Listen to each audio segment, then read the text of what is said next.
الهزيمة لعدوكم المحتل تتجلى على ساحتكم.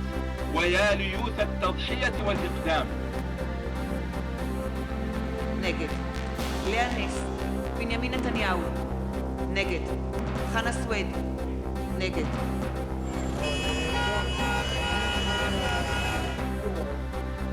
My officials decided to show once again our political will to cooperate with the agency in order to resolve the outstanding issues.